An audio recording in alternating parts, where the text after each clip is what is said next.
नटसम्राट पिक्चरची स्टोरी या माणसाच्या आयुष्यात रिअल मध्ये घडली आहे. विश्वास बसत नसेल तर हा व्हिडिओ पूर्ण बघा. ही गोष्ट आहे कधी काळी भारतातील टॉपच्या श्रीमंतांपैकी एक आणि रेमंड कंपनीचे मालक विजयपत सिंघानिया यांची.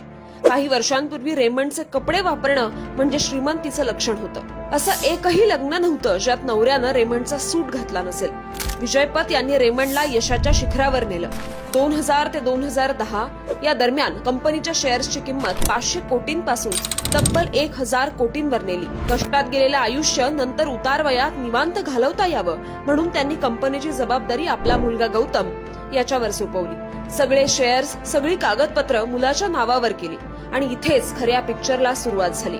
काही वर्षातच बाप लेकात वाद सुरू झाले आणि गौतमनं आपल्या वडिलांना राहत्या घरातून बाहेर काढलं. कार, ड्रायव्हर, पैसे सगळं काही काढून घेतलं. कधी काळी मलबार हिलला 34 मजल्याच्या आलिशान घरात राहणारे, विमानानं प्रवास करणारे सिंघानिया आज भाड्याच्या घरात राहतात. साध्या रस्त्यावर सामान्य माणसासारखे फेरफटका मारताना दिसतात.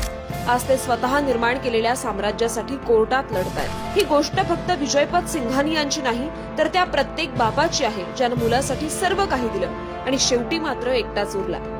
हा व्हिडिओ इतका शेअर करा की जगातल्या प्रत्येक वडिलांपर्यंत आणि मुलापर्यंत पोहोचला पाहिजे. आणि अशा जगावेगळ्या माहितीसाठी संवाद सेतूला फॉलो करा.